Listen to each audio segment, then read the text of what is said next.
നമസ്കാരം. വനിതാ സംവരണ ബിൽ എൻ.ഡി.എ പാർലമെന്റിൽ അവതരിപ്പിക്കുമ്പോൾ അത് പാസ്സാകില്ലെന്ന് ബി.ജെ.പിക്ക് അറിയാമായിരുന്നു. ബില്ലുകൾ പാസ്സാക്കാൻ ലോക്സഭയിൽ 2/3 ഭൂരിപക്ഷം വേണം. ബില്ലുകൾ പാസ്സാക്കാൻ ആവശ്യമായ 2/3 ഭൂരിപക്ഷം എൻ.ഡി.എക്ക് പാർലമെന്റിലില്ല. ലോക്സഭയിൽ എൻ.ഡി.എക്ക് 293 അംഗങ്ങളാണുള്ളത്. ബി.ജെ.പിയുടേതായി 240 അംഗങ്ങളും. ഭരണഘടനാ ബില്ലുകൾ പാസ്സാക്കാൻ ഭൂരിപക്ഷത്തിനായി 360 സീറ്റുകൾ വേണം. എന്നാൽ ലോക്സഭയിൽ എൻ.ഡി.എക്ക് 293 അംഗങ്ങളാണുള്ളത്. പ്രതിപക്ഷം പിന്തുണയ്ക്കുകയോ ചില കക്ഷികൾ വിട്ടുനിൽക്കുകയോ ചെയ്യാതെ ബില്ലുകൾ പാസ്സാവില്ല. വനിതാ സംവരണ ബിൽ പാസ്സാകില്ലെന്ന് പ്രധാനമന്ത്രി മോദിക്കും ആഭ്യന്തരമന്ത്രി അമിത്ഷായ്ക്കും നല്ലപോലെ അറിയാമായിരുന്നു. പ്രതീക്ഷിച്ചതുപോലെ ബിൽ പാസ്സായതുമില്ല.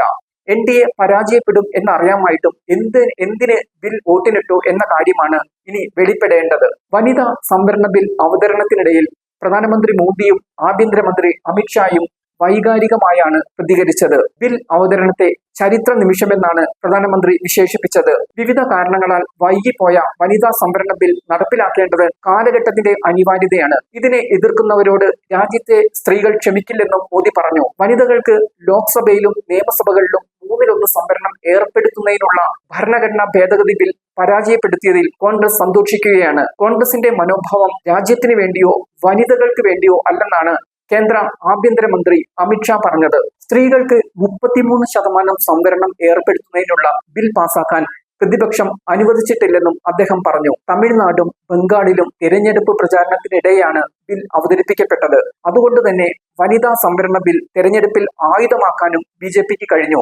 തമിഴ്നാട് നിർണായക ശക്തിയാകാനും ബംഗാളിൽ അധികാരത്തിൽ വരാനുമാണ് ബി.ജെ.പിയുടെ ലക്ഷ്യങ്ങൾ. അതുകൊണ്ട് തന്നെ ബിൽ പരാജയപ്പെട്ടതോടെ പാർലമെന്റ് വളപ്പിൽ എൻ.ഡി.എ വനിതാ എം.പിമാർ ശക്തിയായി പ്രതിഷേധിച്ചു. വനിതാ സംവരണം ഇല്ലാതാക്കിയതിൽ ലജ്ജിക്കൂ എന്ന പ്ലാക്കാർഡുകളാണ് ഇവർ ഉയർത്തിയത്. ബിൽ പരാജയപ്പെട്ടതോടെ പ്രതിപക്ഷത്തിനെതിരെ മുദ്രാവാക്യം വിളിച്ചായിരുന്നു ഈ പ്രതിഷേധം. ഇപ്പോൾ തെരഞ്ഞെടുപ്പിൽ വനിതാ സംവരണ ബിൽ പ്രചാരണായുധമാണ്. പ്രശ്നത്തിൽ രാജ്യവ്യാപകമായ പ്രതിഷേധത്തിനാണ് ബി.ജെ.പി ശ്രമിക്കുന്നതും.